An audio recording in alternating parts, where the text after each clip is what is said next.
Przepraszam, że nie ma miejsca. Bardzo was przepraszam. Pada deszcz, ale wyjdę do was. Bardzo dziękuję. Zaczynamy i wyjdę do was, szanowni państwo. Dwie osoby są tutaj z tyłu.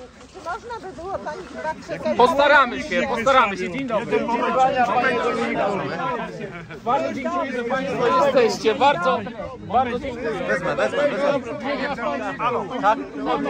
2017 roku ciekałem. Bardzo dziękuję. Przepraszam, jakoś się może przecisnąłem.